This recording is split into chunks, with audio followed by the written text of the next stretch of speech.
Ahojte, veľmi rada by som sa s vami podelila o svoje zážitky z druhého týždňa.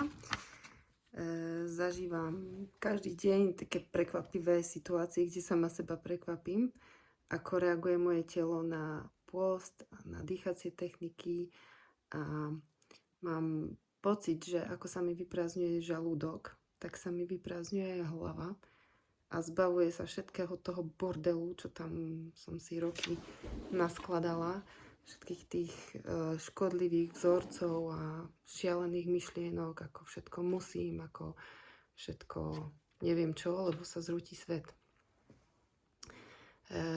Veľmi často používam techniku zadržovania dýchu, hlavne keď chodím na prechádzky a už aj keď chodím v práci na obed, tak idem sama a tak si idem po meste a dýcham.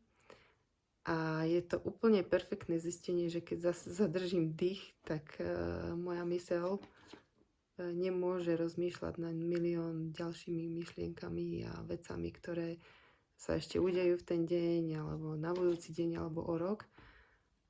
Takže ma to vždycky pekne stiahne do prítomnosti. Môj cyklus káva, čokoláda, víno je definitívne preč, vôbec na to nemám chuť.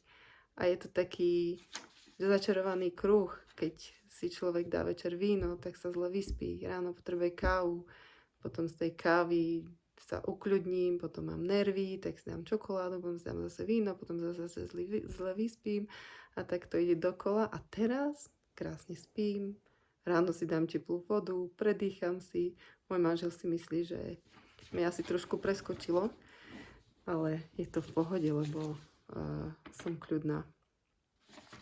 Najlepšie je to, že keď som unavená alebo si potrebujem oddychnúť, tak tu zahlásim, že idem si oddychnúť a predstavte si, nič sa nestane, dom nespadne, deti sú v pohode a všetci ma ešte aj pošlú, mami, jasné, chod si oddychnúť.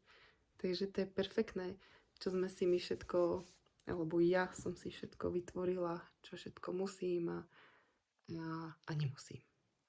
A stačí dýchať a ukľudniť sa a počúvať naozaj to svoje telo, lebo konečne ho počúvam. Konečne viem, že keď idem hore kopcom s mojím psom na prechádzke, tak to nemusím vydrtiť až úplne do mŕtva behom stovkou hore kopcom a hore vidím spotená húra, to je pocit. Takže to je úplná blbosť, lebo som sa týmito musím dopracovala ku kontrolnej pauze 8 a teraz môžem zastať, môžem sa nadýchnuť, môžem si sadnúť na zem, oddychnúť si, je to úžasné. Takže ďakujem všetkým, zvládam to perfektne a teším sa. Dneska som varila večeru pre moju rodinu a tancovala som si pri sporáku, lebo som sa veľmi tešila na tie úžasné špagety, ktoré si zajtra dám na obed. Takže všetkým prajem pekný večer, majte sa.